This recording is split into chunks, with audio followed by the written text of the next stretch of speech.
So we're back with another set of exciting workshops on course curation.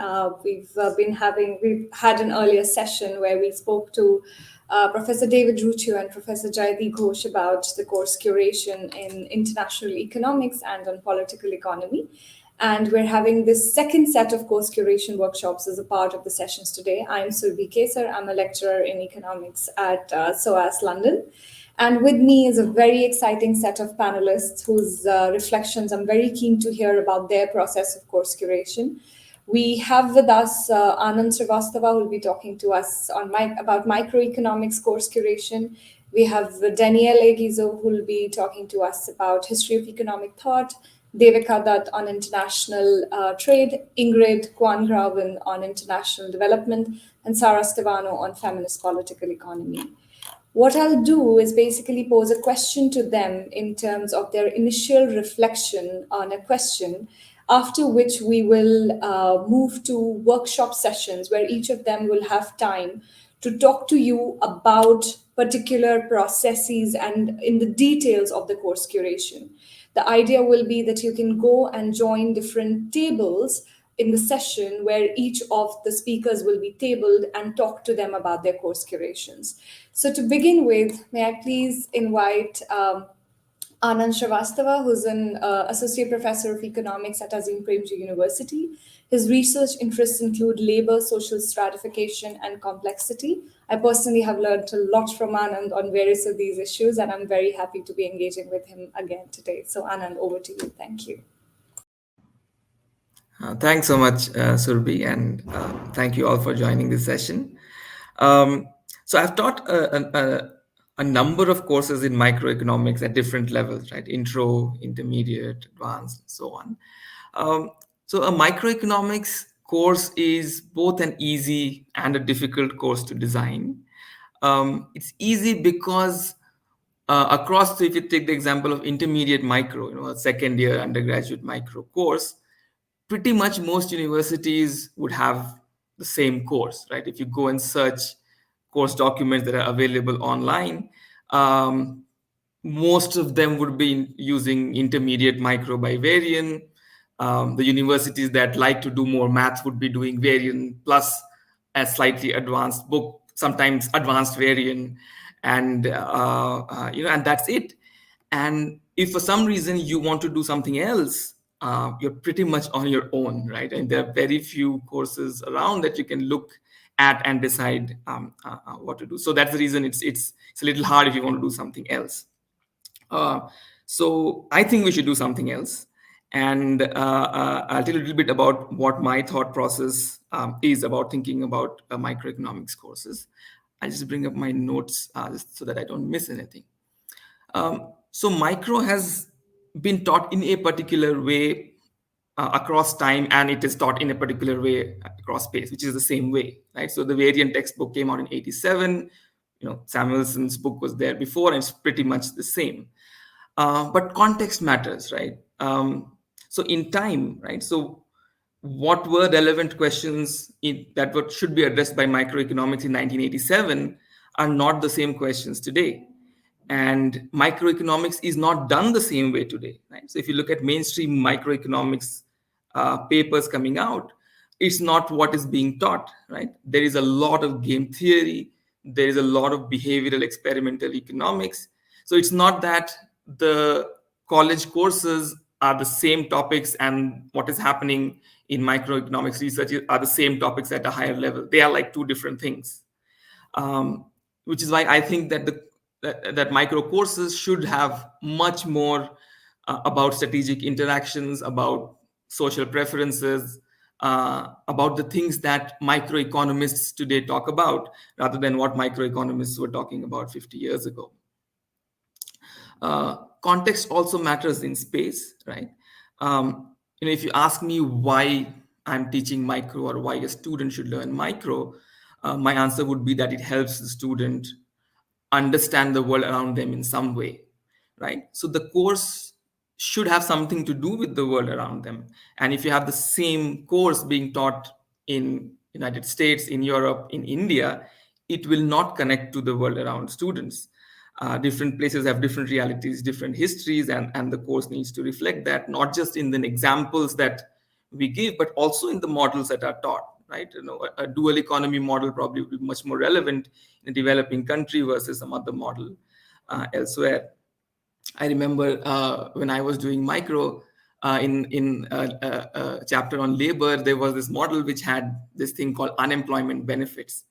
And coming from India, I had never heard of unemployment benefits. I didn't know what these things are, and I was completely confused because there's no such concept in India, right? So the context of the place also matters, right? So the examples, the readings that one gives should be as much as possible connected to what the students would know. Also, different students learn differently, and this is a challenge for all courses, or how to design a course that can, attend to different learning styles. But micro has the additional challenge of, using a lot of mathematics and specifically calculus. And if students are coming in with very different relationship to mathematics, some students love it and some students want to run in the other direction. How you design a course which does need some of it becomes a challenge. So what I do, and in the workshop I'll talk about this in greater detail, is to use many other things. You can use in-class games, you can send students to do field projects, so that maths is not the only angle through which you're understanding microeconomic problems and models.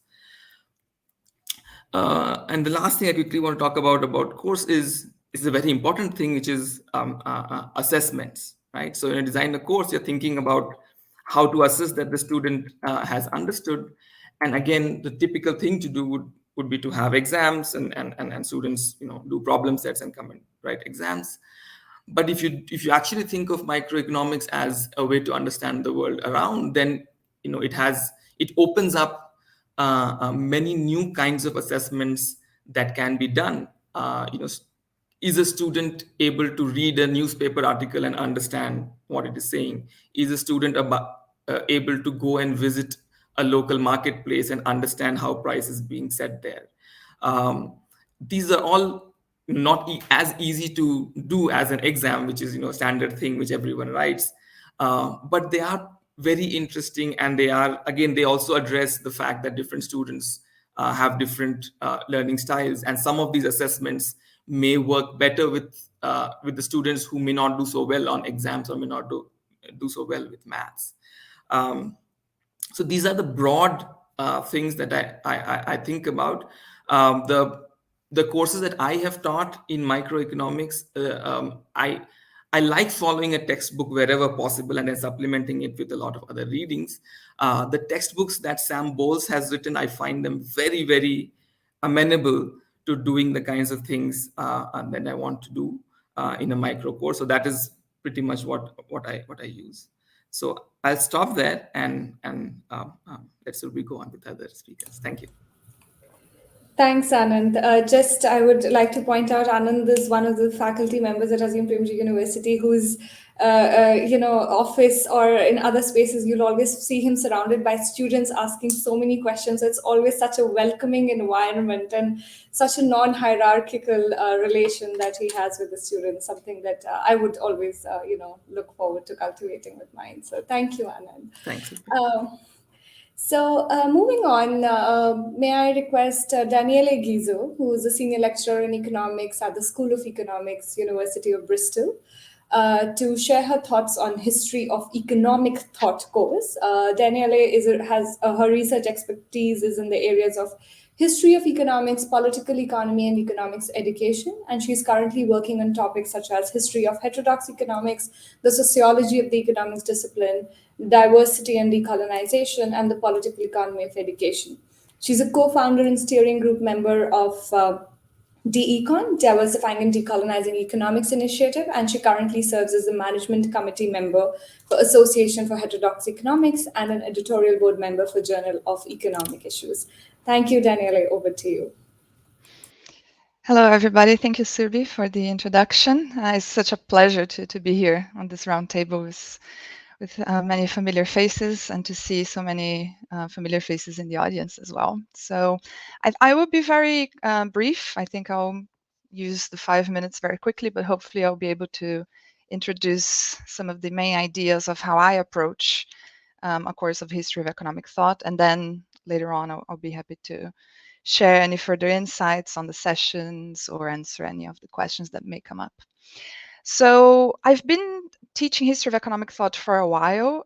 It is one of my areas of expertise, and I've always tried to embed history of economics wherever possible in the other courses that I teach.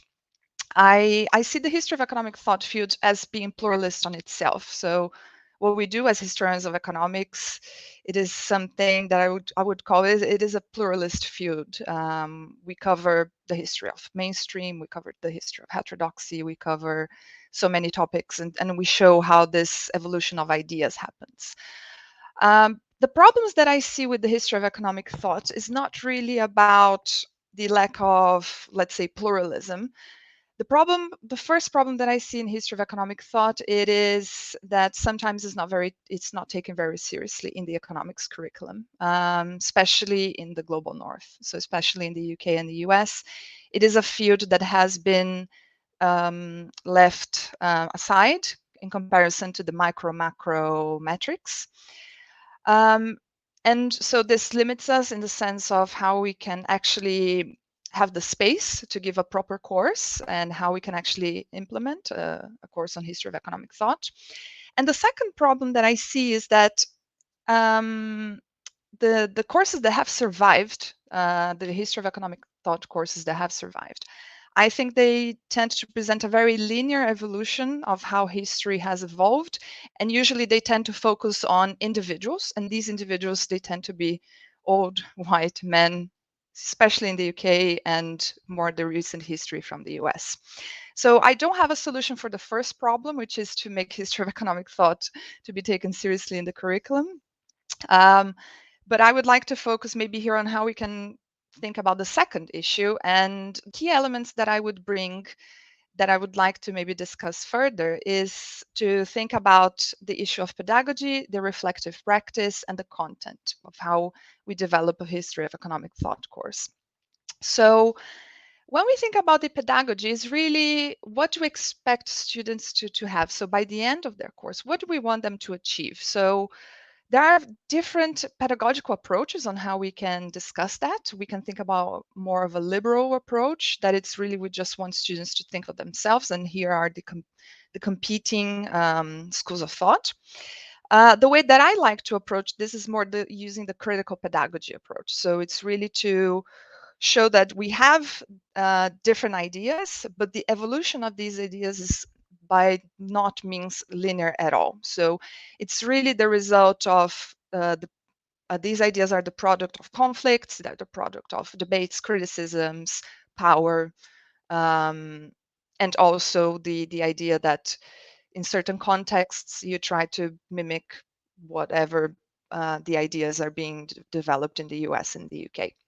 So once we have that kind of set up, what do we want students to have by the end of this course? Then we think about the content. So the way that I approach the history of economic thought, I call this three-dimensional. So most of the traditional courses on the history of economic thought, they tend to go from Smith to Keynes, or from the Greeks or the physiocrats, the mercantilists, and they stop in Keynes.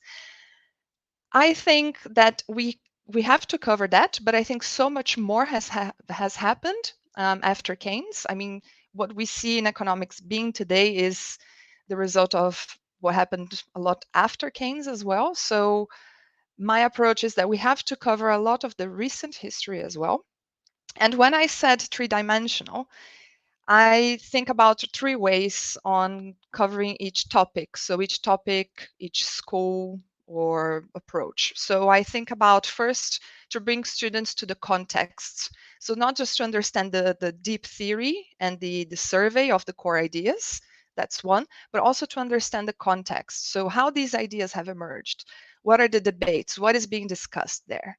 And then third, so the third pillar, the third dimension, would be, what are the alternatives to this? So what is it going outside these main ideas? Do we have any alternatives? Do we have any criticisms? Do we have any voices that maybe were unknown and they are being developed at the same time? So when I think about the structure, I try to also think about building blocks. I mean, I tend to follow the chronological approach. There are books that maybe deal with this in a slightly different way. But I try to go chronologically. But I like to start with thinking about what is the history of economic thought. So what is the relationship of economics with things like capitalism, colonialism, racism and sexism, and how this has defined economic thought. I think it's important for students to understand that what we understand as economics is the product of those debates. To discuss methods and the modes of thought that we have in economics. I think those are usually the building blocks. Then I like to discuss some more of the classic history of economic thought, but also, so by that I mean, let's say the pre-classics. So mercantilists, physiocrats, yes, they are important for us to understand, for instance, the idea of the market. We have to discuss them, but also to think about what is happening elsewhere. So to bring things like the discussion whether Adam Smith is really the father of economics. So there's a lot of debate that Ibn Khaldun was the actual father of economics, but also to bring earlier discussions in the history of economic thought that were never discussed in a more, let's say, traditional course like Asian economic thought, and to bring women political economists. So in the 18th century, economics or political economy was very practiced by women, and they were ignored, so they were erased from history. So why not bring them and show what they were discussing at that time? Then I like to build also from the critique. So what are the critiques? So what were the criticisms to this classical political economy that was presented at that time? So for instance, if we think about the history of heterodoxy, there's a lot of debate on how French political economists were offering a critique to the British approach. So how was this developed? So what was the actual discussion?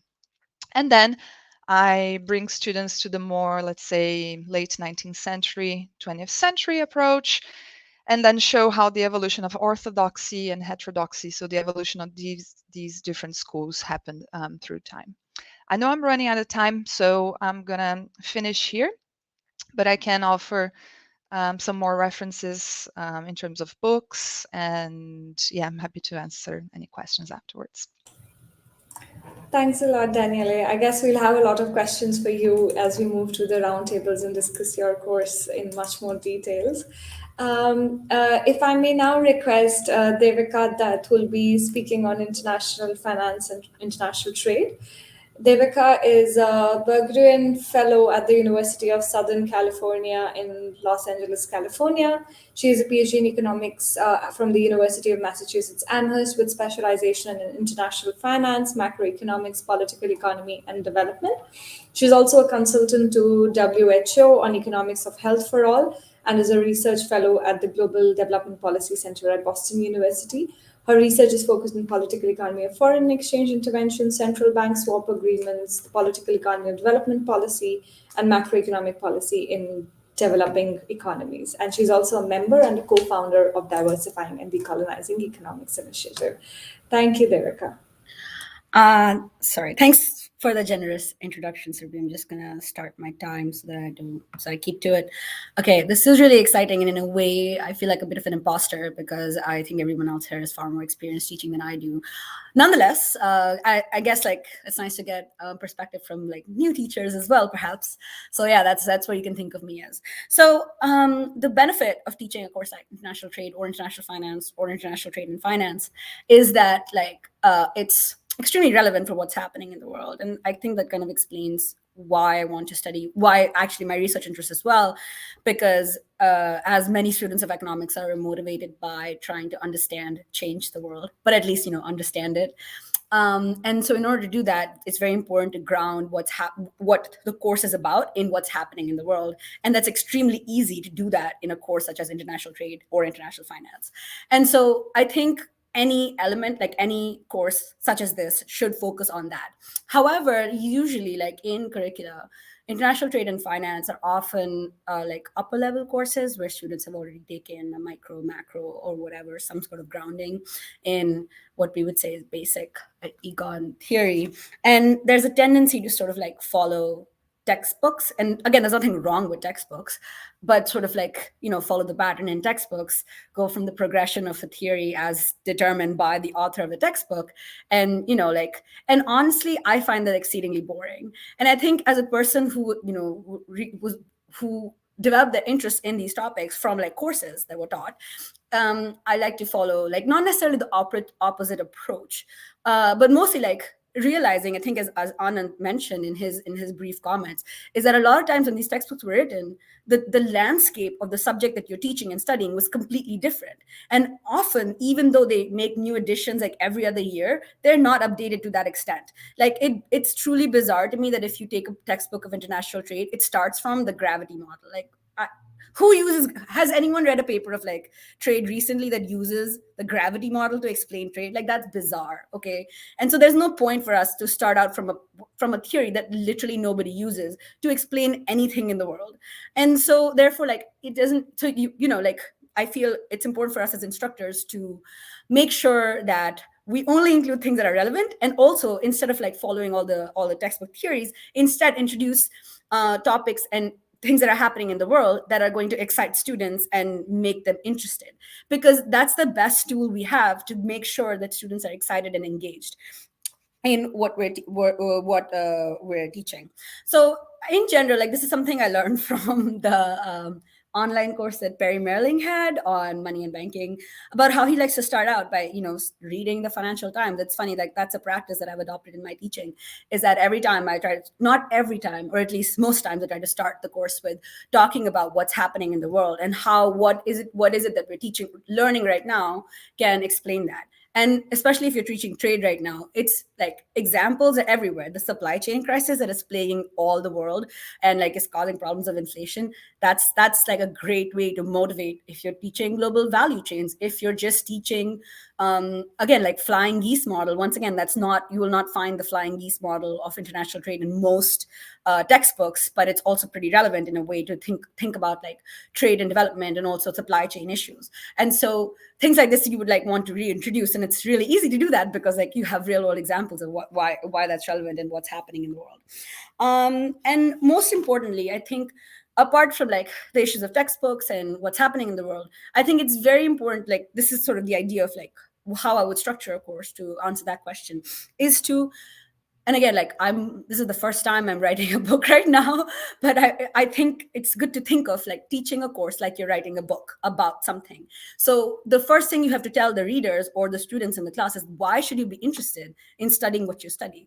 Because a lot of times, like, depending on which country you're teaching in and different systems, like in the US, there are lots of students who are not necessarily like interested in being economics majors or whatnot, or like come in from, there's an interdisciplinary sort of element to your university structure, so that you might not always have students who are like only solely focused on like economic theory. And therefore, and even if they are, you have to motivate, like, why is it interesting? Why is it important to study these questions? And what are we learning? Like, what are we learning? What are the goals of the course? And that's very important to motivate that and sort of like lay out the structure. Again, not necessarily in terms of like, we're going to do this theory and this theory and this theory and this theory, but like, what is it that those theories help us understand? And frame the theories, not in terms of the theories for theory's sake, but why are we studying them? What's important about them? And, by that logic, you also eliminate stuff that isn't important in your teaching method. Because at the end of the day, we have a limited period of time to talk about a limited number of things and a limited number of elements. So it's important to be very like brutal with what you want to eliminate. And I know I'm running out of time, so I'm going to say one more thing and then I'm going to stop and hand off to other people. In terms of, this is also something that I really like to do. And I think it's important for students of any sort of like critical macro or international finance kind of courses, is that to give students the tools to sort of analyze things themselves, give them a hands-on element, because a lot of times, like, as I said, you're reading stuff in the newspaper, you're reading like commentators talking about things that are relevant, that are happening in the world.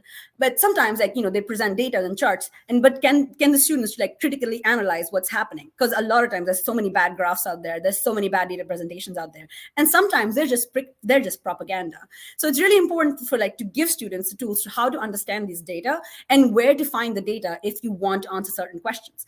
And that's a great way to like teach them that, again, if they're interested in going further in economics research, which again, not all of them would be, but still, to show them the sources of public data, to show them how they can use it to answer some questions or critically analyze what people are saying. And yeah, it also makes it easier for you to motivate interest in the course and takes like the pressure off of you to, plan some course material for a certain period of time. So anyway, I'm going to stop there because, yeah, I went over. Sorry, Surbhi. So, yeah. Thank you, Devika. Those are very interesting reflections, and I would like to come back to it when we have the workshops. But may I now go to Ingrid Kvangraven, who is a heterodox development economist and currently working as a lecturer in international development at King's College London. Her research is broadly centered on the role of finance and development, structural explanations for global inequalities, political economy of development, and critically assessing the economics field. She's the founder editor of the blog Developing Economics, and she's a steering group member of Diversifying and Decolonizing Economics, and she also coordinates the Association for Heterodox Economics and is on the Council of Development Studies Association. She has a PhD in economics from the New School and an MSc in development studies from London School of Economics, and she's previously worked as a lecturer at the University of York's Department of Politics. Ingrid today will be talking to us about the process of course curation for the course on international development. So Ingrid, over to you. Thank you. Thank you so much, Surbhi. Okay, I'm actually going to share some slides, but I am keeping time, so I'll try to not go over. So yeah, thank you for inviting me for this, and I'm very excited to talk to many of you afterwards as well. I have been teaching international development for like 5 years, and I found the question, I mean, Surbhi asked us very simple questions, like how would you structure, how would you, like what would be the key readings that you would include? So very kind of simple questions, and I found them very hard to answer because I feel like every time I've taught international development, it's been in a different way. So therefore, I kind of wanted to not give kind of how I would teach it, because actually I've taught it in many different ways, but rather give some questions to ask yourselves when thinking about how to curate a course on international development, because there's so many different, international development already is an interdisciplinary field. So there are different constraints depending on which kind of department you're in, right? So I've taught it in the economics department, in politics department, international affairs department, and international development department. So depending on which students you have, there are different kind of concerns to think about, and also, of course, which stage the students are, etc. So I found that really hard to kind of give a clear answer to those kind of basic questions. But I think there are some building blocks that would be there regardless of the stage and the discipline, which are like history, theory, and policy, and how these are interlinked, which is extremely important in international development. And I think that's key to kind of cultivate critical thinking about issues of development. So then the question is then how to integrate these in order to enable the students to think critically about these issues. And I think that is actually, it can be quite hard. And now I'm going to go into like something that I know a lot of people find really boring, which is learning goals. And I know most people just kind of add the learning goals at the end to the syllabus because that's something that you have to do. But I really do think that it's really helpful to think about what you want the students to kind of learn before even starting to curate the syllabus. And not just like the content, but like, what do you want them to do? Do you want them to critically evaluate different theories? And I mean, a lot of the time we think, yeah, of course, that's what we want the students to do, but it's not always reasonable to expect a student to be able to do that. If it's, for example, a first year course, an 8-week course, which is like the length of a term in some UK universities, for example. So in that, in that case, it might be more reasonable to ask them to just, have a basic understanding. certain issues. Do you want them to explain? Do you want them to critically evaluate? Do you want them to distinguish? Depending on what you want them to be able to do, that determines everything, right? That determines the readings, that determines the seminar activities, that determines the lectures, that determines the assessments. So all of these are like super connected. So we can discuss all of this in more detail, like how would you, what's a good goal to have, and how would you decide a course depending on your goal in the workshop. But I just wanted to kind of start with that, because I don't think it's easy to just curate something without having that as a starting point. And then the structure, again, it depends, right? Just as I said, I often like to, regardless of the course, to start with like a critique of development itself, just so that students have that in the back of their mind and kind of get used to thinking critically about everything from the very beginning. And then, depending again on how much time you have, how many weeks you have, and how much in depth you want to go, you could either do like a history of thought approach, which I think can be very helpful for students to understand how development ideas evolved and stand in contrast to each other, and also to bring in what Danny was saying about the context in which they evolved, which often helps students understand better why certain theories come to dominate and how they come about. And then issues is another way of teaching development, right? You could teach about trade or finance, like Devika was just talking about, or aid, whatever. But then the problem is that you want them to also understand theories, right? So what a lot of people do then is to combine, which is a third option, combine theory with issues. Or to have, say, issues, but they go over several weeks so that you can really go through the theories. Because I think it's often like a rookie mistake to think that students can pick up both in 1 week if you teach like different theories of aid and also want them to apply those theories to issues. It can really be too much, or they get a very superficial understanding of the theories. So those are just some thoughts about the structure. And then, so I was also asked to talk about key texts, which I think, again, depends on how you want to, what you want to do and what you want the students to learn. But I think there are, again, like with issues and theories, there are two ways of thinking about it. And often I think a combination is good. So I just put like a few, in chronological order, some scholars in development, starting with like Marx and then ending with Banerjee and Duflo. And then you have, Rosa Luxemburg, Rosenstein-Roden, and all the other developmentalists in the 40s. And you have Prebisch kind of reacting to the dependency, and Krumah as well, reacting to kind of post-colonial problems. Then Buserup with, women in development, starting to think about, women are, integrated differently into this sort of modernization process than men. Kruger with rent-seeking, and then, which laid the foundations for structural adjustment. Amsden trying to explain the East Asian miracle. Escobar with post-development. So there you have kind of history of thought of development, kind of very roughly put.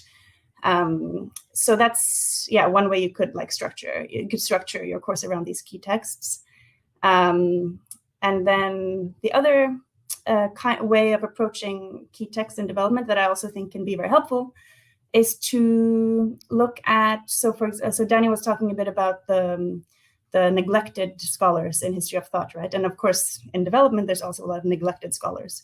And there are lots of great texts about the theories of these neglected scholars that might actually, a lot of the time, be better for teaching than actually teaching those texts themselves.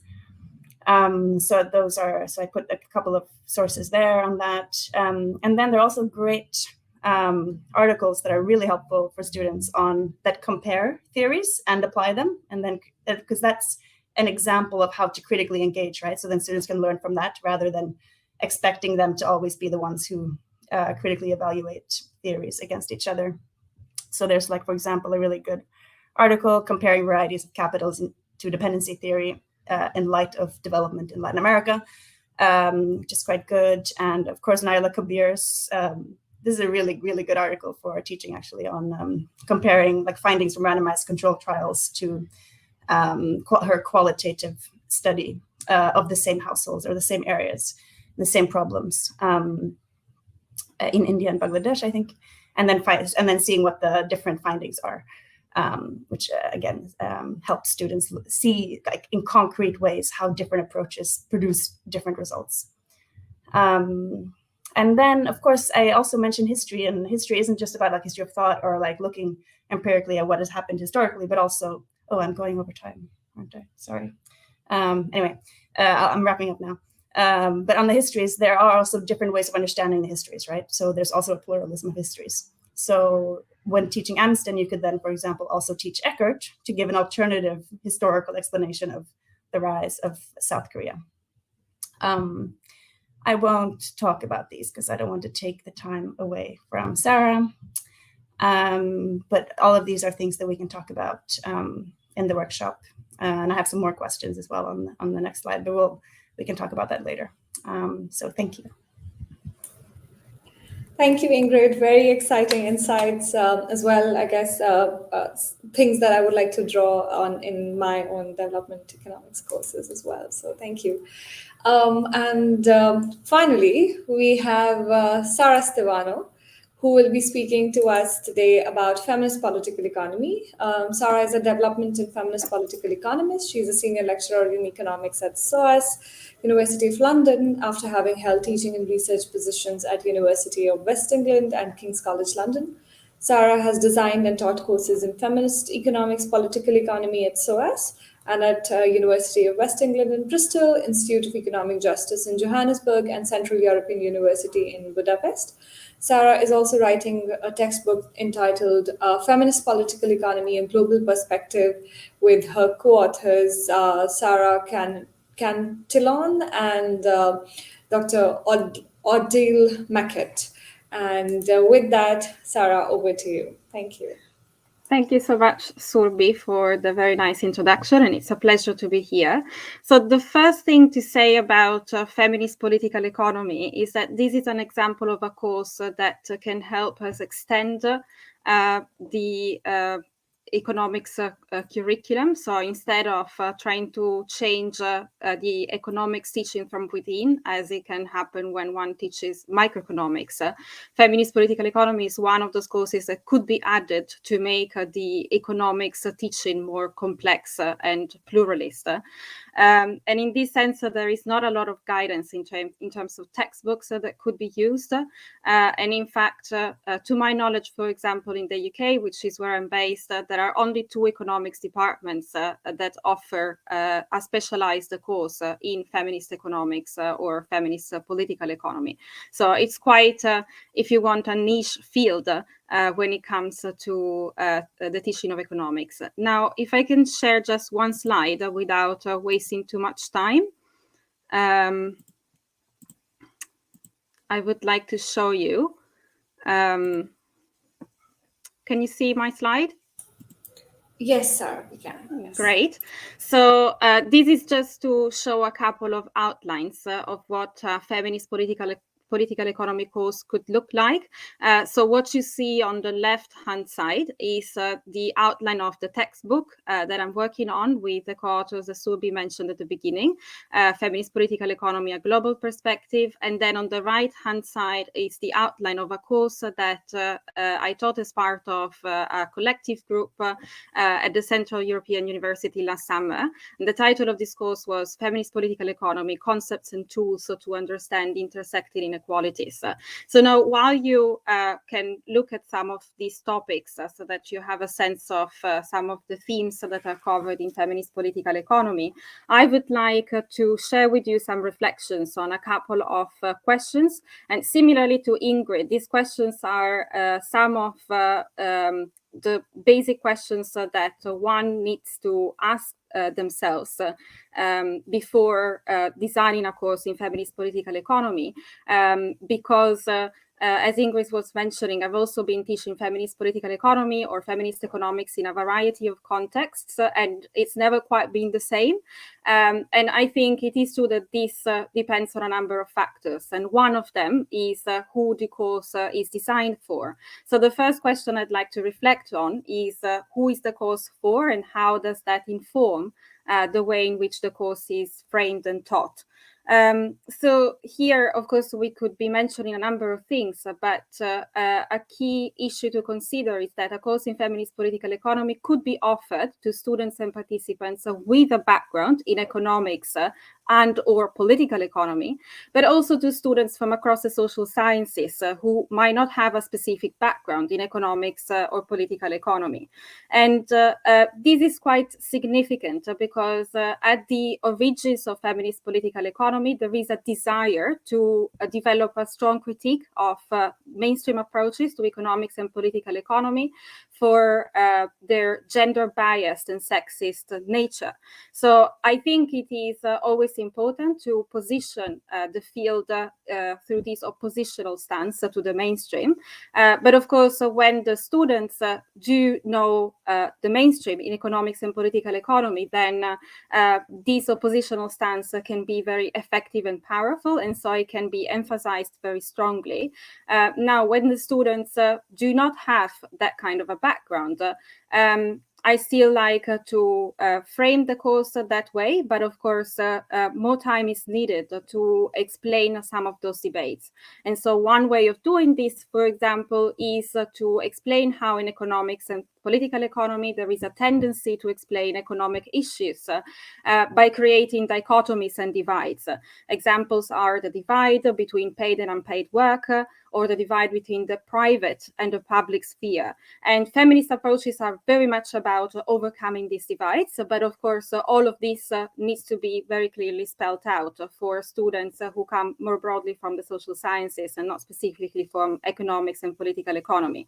So this attention paid by feminist approaches to overcoming the key divides is what, for example, underpins the organization of the first 7 or 8 chapters of the textbook that you can see on the slide. Now, for economic students, one important thing to bear in mind is that in a feminist political economy course, there will be a requirement to engage in debates and in literature that is not only economic. And I think this is fundamental to rethink about how we do economics. But of course, it can come with some challenges for students who have been exposed mostly to quite traditional and typical economics teaching. Now, very briefly, the second question is about the overall aims of the course. So what are these overall aims and what is the overall narrative of the course? And again, many things could be mentioned, but I think one important distinction that I had to confront myself with has to do with the instance of a course that is designed to provide an overview of the state of the art in feminist economics or feminist political economy, which clearly builds a critique of the mainstream and also offers some alternatives. And on the other hand, the case of designing a course in feminist political economy that wants to use insights and tools from this field of study in more exploratory ways.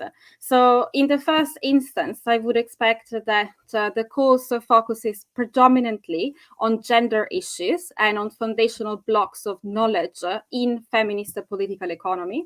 In the second instance, and one example could be the one provided by the course that we designed for the Central European University last summer, to draw on feminist political economy to develop a better understanding of intersecting inequalities.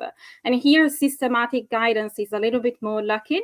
And so, for example, this is a case where it is, I think, necessary to host some topics that are not necessarily part of the more traditional package of feminist political economy. So, for example, we did have a couple of topics that were explicitly focused on race, based on the work by Kalpana Wilson, and also perhaps more spaces for exchange and interaction.